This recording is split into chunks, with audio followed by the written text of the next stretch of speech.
एक समय की बात है। हंसपुर के घने जंगल में एक विशाल पीपल के वृक्ष पर गिद्धराज अपने घोंसले में विश्राम कर रहे थे। उनकी जीवन संगिनी गिद्धनी दूर से उड़ती हुई उनके पास आती है। उनका चेहरा बड़ा ही गंभीर था और आंखों में एक अजीब सी बेचैनी झलक रही थी। गिद्ध ने देखा तो पूछा, हे प्रिय, क्या बात है? तुम इतनी विचलित और गंभीर क्यों दिख रही हो? क्या कोई समस्या है? गिद्धनी ने गहरी सांस ली और कहा, हे पिया जी, आज जब मैं पृथ्वी लोक के एक छोटे से गांव सुकल्पा में भ्रमण कर रही थी तो मैंने वहां एक अद्भुत दृश्य देखा। वो दृश्य देखकर मेरे मन में करुणा और ममता का सागर उमड़ पड़ा। गिद्ध ने उनकी ओर उत्सुकता से देखा और पूछा, हे प्रिय, ऐसा कौन सा दृश्य देखा तुमने जिसने तुम्हें इतना व्यथित कर दिया है? कृपया विस्तार से बताओ।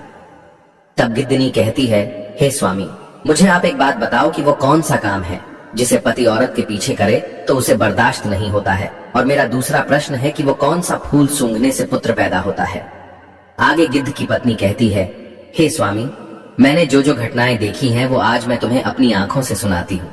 जब मैं गांव सुकल्पा के एक भव्य मंदिर के पास गई, वहां मैंने देखा कि कितने ही श्रद्धालु पूजा करने के लिए आते जाते हैं। मैंने ये भी देखा कि कुछ माता पिता के पास 4-4 पुत्रियां हैं और कुछ के पास 4-4 पुत्र हैं, लेकिन जो माता पिता केवल पुत्रियों के ही माता पिता हैं। उनके चेहरे पर अधूरेपन का गहरा दुख छलक रहा था। उन्होंने थोड़ा रुक कर कहा, वे माता पिता जिनके पास केवल पुत्रियां हैं अपनी संतान संपदा को अधूरा मानते हैं और एक पुत्र की प्राप्ति के लिए ना जाने कितने प्रयास कर रहे हैं। पूजा पाठ, व्रत, उपवास सब कर रहे हैं, फिर भी उनकी सूनी गोद नहीं भर पा रही है। मित्रों, ये सुनाते सुनाते गिद्धनी की आंखें भर आईं। उसने आगे कहा, हे स्वामी, क्या ऐसा कोई उपाय है जिससे इन माता पिता की सूनी गोद भर सके? क्या ऐसा कोई माध्यम है जिससे उन्हें पुत्र प्राप्ति का सुख मिल सके? तब गिद्ध ने गहरी मुस्कान के साथ कहा, हे प्रिय, तुमने जो प्रश्न किया है वो न केवल उस गांव का है बल्कि अन्य स्थानों के माता पिताओं के जीवन में दुख का एक बड़ा कारण है। आज मैं तुम्हें एक ऐसा अद्भुत रहस्य बताऊंगा जिसे जानने और अपनाने मात्र से ही ये समस्या समाप्त हो सकती है। गिद्धनी ने पूछा, हे स्वामी, कृपया मुझे वो उपाय बताइए। वो कौन सा माध्यम है जिससे ये संभव हो सकता है? तब गिद्ध कहता है, मैं तुम्हें एक ऐसे दिव्य फूल की कथा सुनाने जा रहा हूं जिसकी महिमा अद्भुत और रहस्यमयी है। इस फूल को केवल सूंघने भर से माता पिता की सुनी गोद भर जाती है। गिद्धनी ने आश्चर्य से पूछा, हे स्वामी, वो कौन सा दिव्य फूल है और उसे कैसे प्राप्त किया जा सकता है? कृपया मुझे विस्तार से बताइए ताकि मैं दुखी माता पिताओं की सहायता कर सकूं। गिद्ध ने उत्तर दिया, हे प्रिय, ये फूल अत्यंत दुर्लभ और दिव्य है। इसकी कथा सुनने मात्र से ही व्यक्ति को इस फूल की महिमा का ज्ञान हो जाता है। जो भी इस कथा को श्रद्धा और मनोयोग से सुनता है उसके सभी कष्ट समाप्त हो जाते हैं। तब गिद्धनी ने आग्रह करते हुए कहा, हे स्वामी, कृपया मुझे उस फूल की कथा सुनाइए। मैं उसे जानने के लिए बड़ी उत्सुक हूँ। इससे मुझे न केवल संतोष मिलेगा बल्कि मैं इस ज्ञान को उन माता पिताओं तक पहुंचा सकूंगी जो पुत्र प्राप्ति के लिए बेचैन है। तब गिद्ध ने कहा, हे प्रिय, इस कथा को ध्यान पूर्वक सुनना क्योंकि इसमें कई रहस्यमयी बातें छिपी हैं। अब मैं ये कथा आरंभ करता हूँ। मित्रों, गिद्ध कहानी सुनाता है। अमृतपुर नामक गांव में एक साधारण किसान गोवर्धन अपनी 6 बेटियों के साथ रहता था। गोवर्धन की 5 बेटियों का विवाह हो चुका था, लेकिन उसकी छठी बेटी सुमति अभी तक अविवाहित थी। गोवर्धन का जीवन चिंता से भरा हुआ था। उसकी 5 बेटियों के यहाँ केवल कन्याओं का जन्म हुआ था। किसी को भी पुत्र की प्राप्ति नहीं हुई थी। वह सोचता था, मुझे स्वयं भी कभी पुत्र नहीं मिला और अब मेरी बेटियों को भी नहीं मिला। यदि मेरी छठी बेटी सुमति के यहाँ भी पुत्र न हुआ तो लोग क्या कहेंगे? समाज में मुझे और मेरे परिवार को अपमान सहना पड़ेगा। इन्हीं चिंताओं में घिरे गोवर्धन दिन रात दुखी रहता था। उसकी छठी बेटी सुमति को अपने पिता की पीड़ा का एहसास था। वो अक्सर अपने पिता के साथ जंगल में जाया करती थी ताकि उनकी मदद कर सके। एक दिन की बात है, गोवर्धन जंगल में लकड़ियां काटने और खेती का काम करने गया। दोपहर होते होते सूरज की गर्मी तेज हो गई। गोवर्धन ने अपने कपड़े उतारकर घास पर रख दिए और सुमति से कहा, बेटी, जाकर मेरे कपड़े उठा लाओ। जब सुमति कपड़ों के पास गई तो उसने देखा कि वहां एक बड़ा सा नाग कुंडली मारे बैठा था। घबराकर वो दौड़ती हुई अपने पिता के पास लौट आई और कहा, पिताजी, आपके कपड़ों के पास एक नाग लेटा हुआ है, मैं कपड़े कैसे लाऊं? तब गोवर्धन किसान ने मुस्कुराते हुए कहा, डरने की कोई बात नहीं है बेटी, उस नाग को दूर हटा दो और कपड़े ले आओ। नाग कोई हानि नहीं करेगा। सुमति ने हिम्मत जुटाने की कोशिश की, लेकिन वो डर के कारण कपड़े नहीं ला सकी। गोवर्धन कपड़े वहीं छोड़कर काम खत्म करने के बाद घर लौट आया। अगले दिन गोवर्धन फिर जंगल में गया और सुमति भी उसके साथ गई। इस बार सुमति ने नाग को देखकर डरने के बजाय साहस से काम लिया। उसने नाग से कहा, हे नाग, तुम यहां क्यों लेटे हो? क्या मैं तुम्हारी कोई मदद कर सकती हूं? नाग ने उसकी बात सुनकर उत्तर दिया, हे कन्या, तुम बहुत दयालु हो। मैं साधारण नाग नहीं हूं, मैं एक श्रापित राजकुमार हूं। यदि तुम मेरी सेवा करोगी और हर दिन थोड़ा समय मेरे साथ बिताओगी तो मैं तुम्हें हर दिन धन और भोजन दूंगा। 3 वर्षों तक मेरी सेवा करने के बाद मेरा श्राप समाप्त हो जाएगा और मैं अपने असली रूप में लौट आऊंगा। तब मैं तुमसे विवाह करूंगा। सुमति ने कुछ क्षण सोचकर कहा, ठीक है, मैं तुम्हारी सेवा करने के लिए तैयार हूं, लेकिन तुम्हें वचन देना होगा कि तुम मेरे परिवार के किसी सदस्य को कोई हानि नहीं पहुंचाओगे। तब नाग ने सहमति में उत्तर दिया, कहा, ठीक है, तुम कल इसी समय यहां पर आ जाना। मैं तुम्हें अपना सफर शुरू करने के लिए तैयार पाऊंगा। मित्रों, सुमित घर लौटी और अपने पिता से कहा, पिताजी, मैंने आपकी गरीबी को और अपनी बेबसी बहुत देख ली है। अब मैं अपनी किस्मत को बदलने के लिए एक बड़ा कदम उठाने वाली हूं। कृपया मुझे घर छोड़ने की अनुमति दें। मैं ये सब आपके लिए कर रही हूं। मित्रों, गोवर्धन अपनी बेटी की ये बात सुनकर चिंतित हो जाता है। इधर गिद्ध कहता है, हे प्रिय गोवर्धन, अपनी बेटी सुमति को कहीं जाने नहीं देना चाहता था। उसे डर था कि जंगल में कुछ उसके साथ अनहोनी ना हो जाए। लेकिन सुमति ने तो जिद पकड़ ली थी, पिताजी, मैं अपनी गरीबी और आपकी चिंताओं से तंग आ चुकी हूं। अब मैं अपना भाग्य आजमाना चाहती हूं। कृपया मुझे इस काम के लिए रोके नहीं। गोवर्धन ने भारी मन से अपनी बेटी को अनुमति दी। सुमति अगले दिन नाग से मिलने जंगल में लौट गई।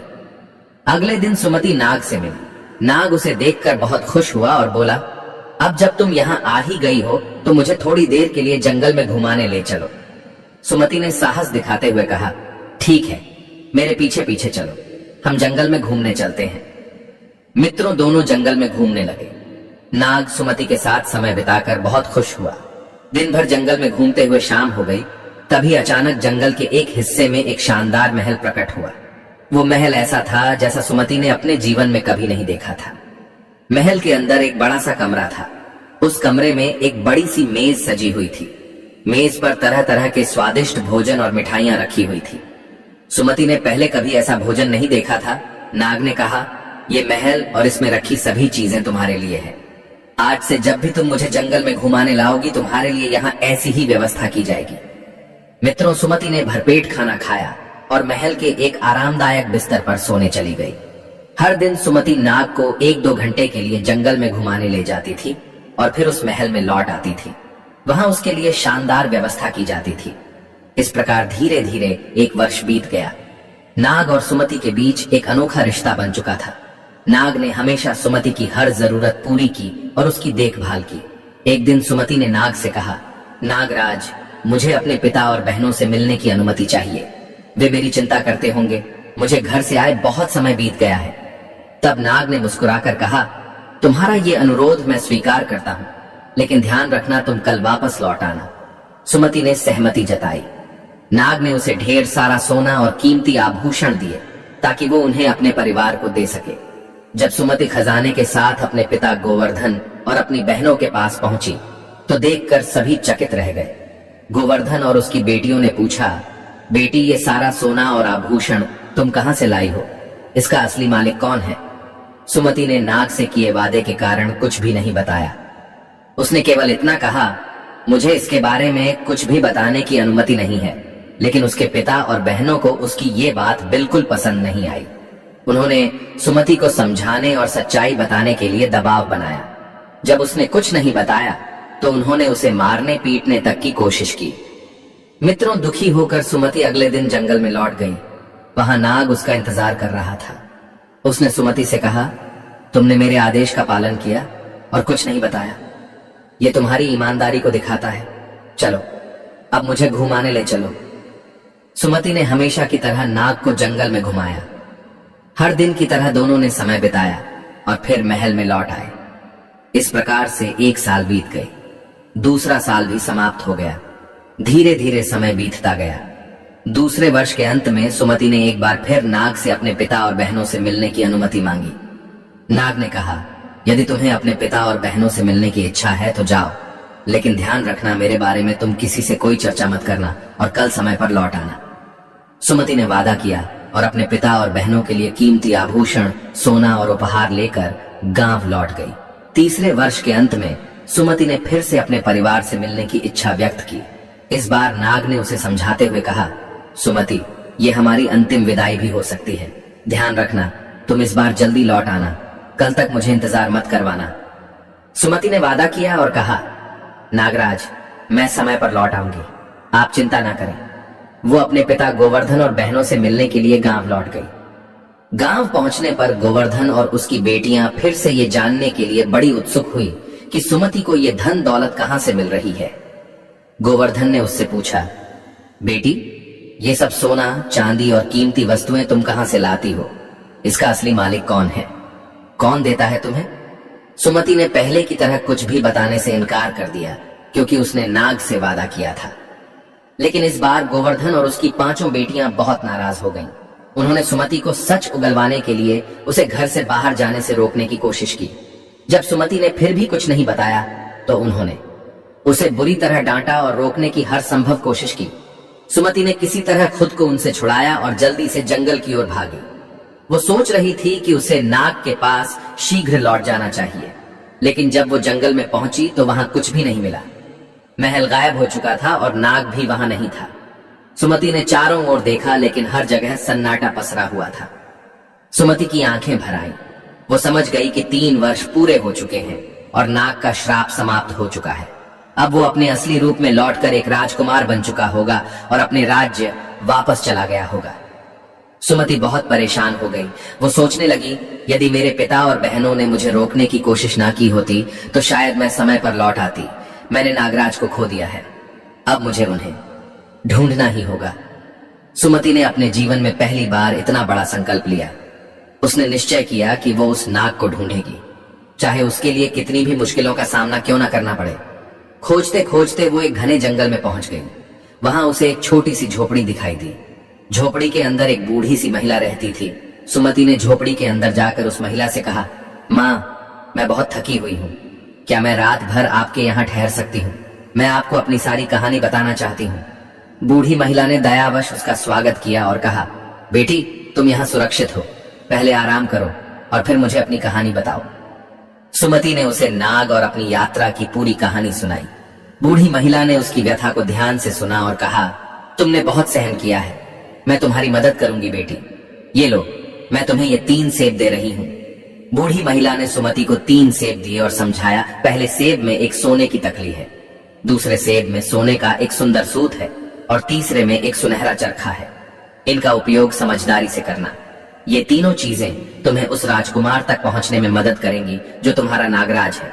सुमति ने उन सेबों को संभाल कर रख लिया और बूढ़ी महिला को धन्यवाद दिया। उसके बाद वो आगे के लिए बढ़ चली। कई दिनों तक जंगलों और पहाड़ियों में सफर करने के बाद सुमति एक विशाल कांच के पहाड़ तक पहुंची। वो समझ नहीं पा रही थी कि उस चिकने और फिसलन भरे पहाड़ को कैसे पार करे। कई बार वो चढ़ने की कोशिश करती थी, लेकिन बार बार नीचे गिर जाती थी। थकावट और निराशा उसके चेहरे पर साफ झलक रही थी।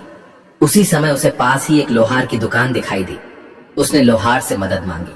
लोहार ने कहा, यदि तुम चाहती हो कि तुम इस पहाड़ पर चढ़ सको तो मैं तुम्हारे हाथों और घुटनों में घोड़ों की नाल लगा सकता हूं, इसमें तुम फिसलोगी नहीं। सुमति ने उसकी बात मान ली। लोहार ने उसके हाथों और घुटनों में नाल लगा दी। उसके बाद उसने उस पहाड़ को पार कर लिया। गिद्ध कहता है, हे प्रिय, बड़े ध्यान से सुनना। कांच के पहाड़ को पार करने के बाद सुमति को एक विशाल नगर दिखाई दिया। ये वही नगर था जहां नागराज अब एक श्राप मुक्त होकर राजकुमार बनकर अपनी नई रानी के साथ जीवन यापन कर रहा था। राजा ने अपनी नई पत्नी के साथ सुखपूर्वक जीवन जीना शुरू कर दिया था। हालांकि राजा और उसकी रानी के पास कोई संतान नहीं थी। रानी चिंतित थी और अपनी संपत्ति अपने मायके वालों को देने की योजना बना रही थी। सुमति ने नगर में प्रवेश किया। उसने रानी से मिलने की योजना बनाई और एक दाई का भेष धारण किया। महल में पहुंचकर उसने रानी से कहा, मैं एक कुशल सूत काटने वाली हूं, क्या मुझे महल में काम मिल सकता है? रानी ने सोचा कि ये महिला उनके काम आ सकती है और उसे महल में काम करने की अनुमति दे दी। मित्रों, सुमति ने अपने पहले सेब से सोने की तकली निकाली और काम शुरू कर दिया। जब रानी ने सोने की तकली देखी तो उसकी सुंदरता मूल्य देखकर चकित रह गई।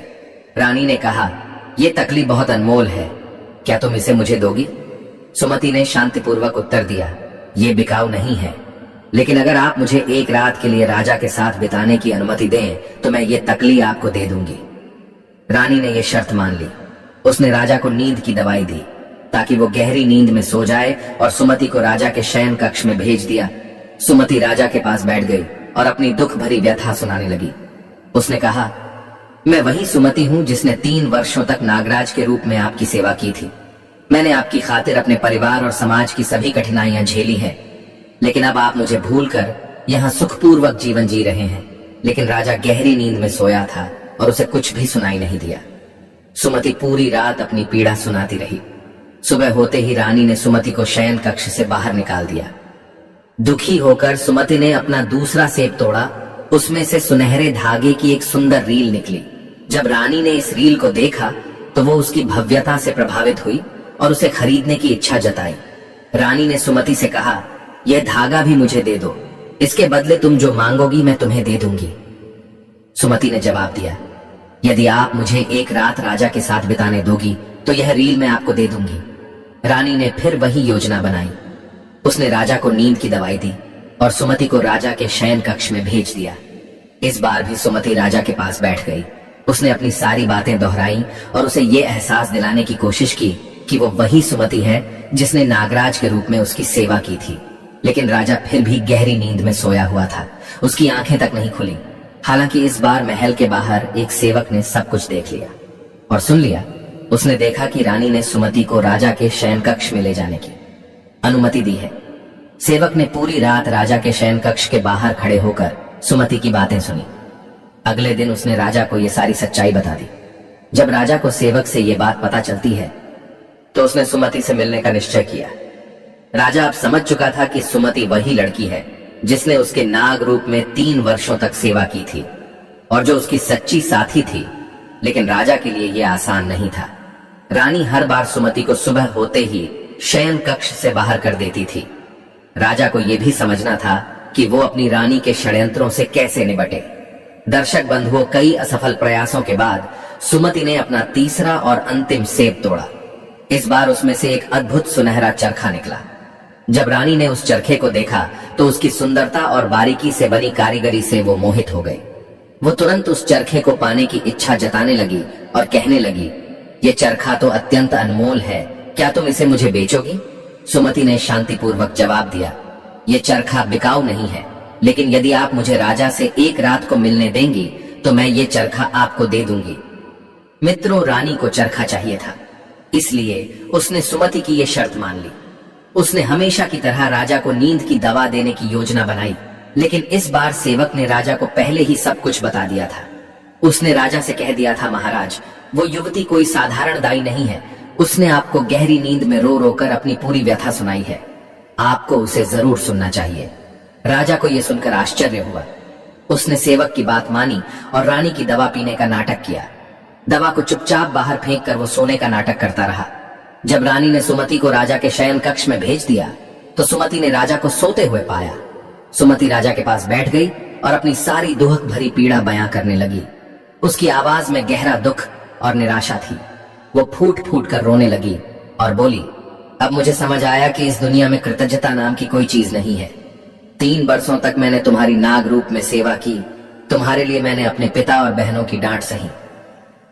कांच के पहाड़ पर चढ़ने के लिए मैंने अपने हाथों और घुटने में लोहे के नाल बंधवाए, लेकिन तुमने ये सब भूलकर यहाँ रानी के साथ सुखपूर्वक जीवन बिताना शुरू कर दिया। अब मेरा क्या होगा? राजा, जो अब तक सोने का नाटक कर रहा था, उसकी हर बात ध्यान से सुन रहा था। राजा ने मन ही मन सोचा, एक तरफ मेरी रानी है जो मेरी संपत्ति को अपने मायके वालों को देना चाहती है और मुझे सम्मान नहीं देती है। दूसरी तरफ ये गरीब किसान की बेटी है जिसने मेरी इतनी सेवा की है और मेरे पास पहुंचने के लिए असंख्य कठिनाइयों का सामना किया है। मुझे इसके साथ न्याय करना चाहिए। मुझे इसे अपनाना चाहिए, चाहे मेरी रानी इस बात को तैयार हो या ना हो। मित्रों, राजा ने चुपचाप रात बिताई और अगले दिन के लिए एक बड़ा निर्णय लिया। अगले दिन राजा ने महल में एक बड़े उत्सव का आयोजन किया। पूरे नगर में ढोल नगाड़ों की आवाज गूंजने लगी। नगर वासियों को एकत्रित होने के लिए आमंत्रित किया गया। उत्सव के दौरान राजा ने सुमति को अपनी दाहिनी ओर बैठने के लिए बुलाया।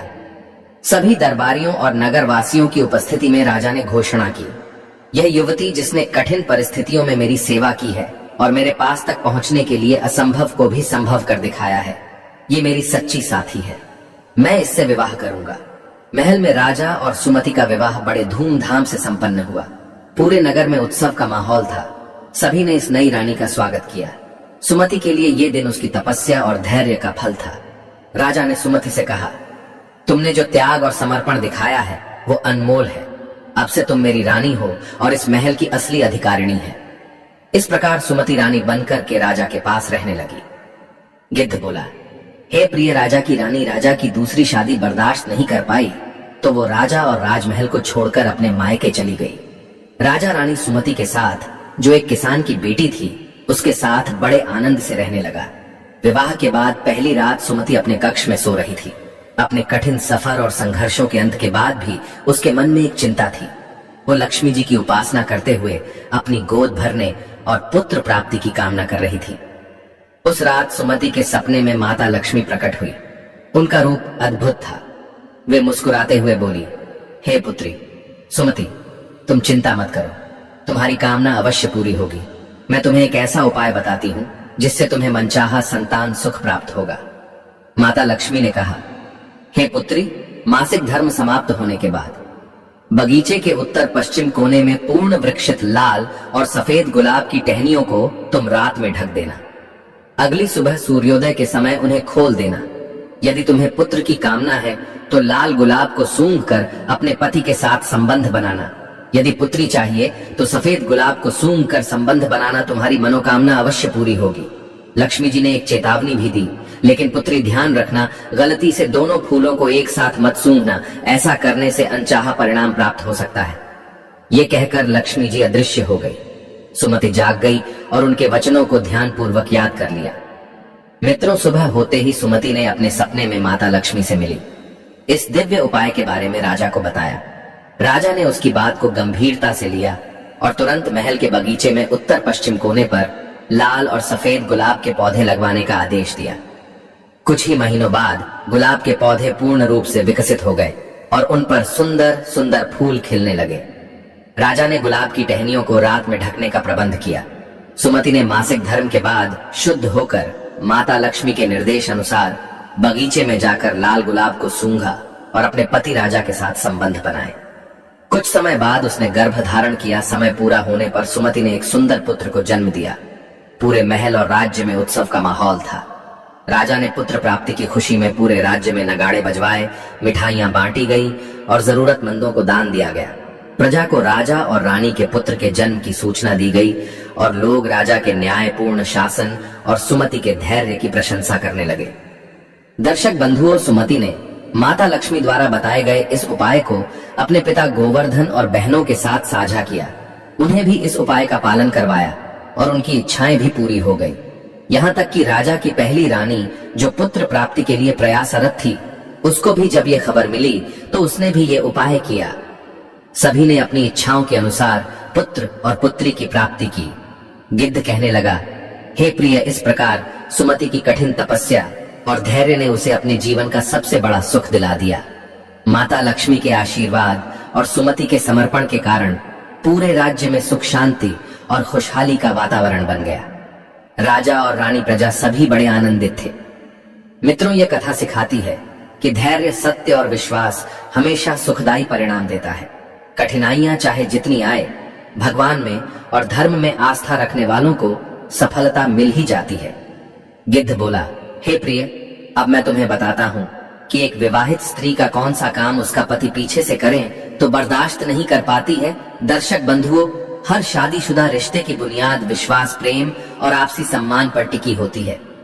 पति पत्नी का रिश्ता ऐसा होता है जहां दोनों एक दूसरे के प्रति पूरी तरह समर्पित होते हैं। लेकिन जब इस रिश्ते में किसी तीसरे व्यक्ति की छाया पड़ती है तो विश्वास की यह दीवार दरकने लगती है। विशेष रूप से जब कोई पति अपनी पत्नी के पीछे छुपकर किसी अन्य स्त्री से बातचीत करता है या उसके प्रति प्रेम प्रकट करता है तो ये किसी भी शादीशुदा स्त्री के लिए असहनीय होता है। ये न केवल रिश्ते में दरार डालता है, बल्कि पत्नी के आत्मसम्मान भावनाओं और सुरक्षा की भावना को भी ठेस पहुंचाता है। एक शादीशुदा स्त्री कभी ये बात बर्दाश्त नहीं कर सकती कि उसका पति उसके पीछे चोरी छिपे किसी और स्त्री से बातचीत करे या उससे कोई प्रेम संबंध रखें। गिद्धनी कहती है, हे पिया जी, ये बात आपकी बिल्कुल सही मालूम पड़ती है कि एक स्त्री ये काम कभी बर्दाश्त नहीं कर सकती। आपने इस बात का बड़े ही सुंदर ढंग से उत्तर दिया है। तब गिद्ध कहता है, हे प्रिय, अब मैं आपको आपके दूसरे प्रश्न का उत्तर देता हूँ। कौन सा फूल सूंघने से पुत्र पैदा होता है? तो देखिए, वैसे तो हमारे धर्म ग्रंथों में बताया गया है कि फूलों में भी बड़ी सिद्धि और शक्तियां होती हैं जो मन चिता काम बना देती है। कहते हैं पारिजात का फूल, इसे इच्छा पूर्ति और संतान सुख का प्रतीक माना गया है। कमल का फूल ये देवी लक्ष्मी और भगवान विष्णु से जुड़ा हुआ है और इसे जीवन में सुख समृद्धि लाने वाला माना जाता है। कई लोक कथाओं में वर्णन है कि कुछ विशेष फूलों को सूंघने या उनका उपयोग करने से संतान की प्राप्ति होती है। ये मान्यता अधिकतर नाम मात्र की है, जिसमें फूलों को सकारात्मक ऊर्जा और आशीर्वाद का माध्यम बताया गया है। उदाहरण के लिए एक कथा में माता लक्ष्मी एक महिला को लाल और सफेद गुलाब के फूलों का उपाय देती है। लाल गुलाब को सूंघने से पुत्र की प्राप्ति होती है, जबकि सफेद गुलाब को सूंघने से पुत्री की प्राप्ति होती है। वैज्ञानिक दृष्टिकोण क्या कहता है?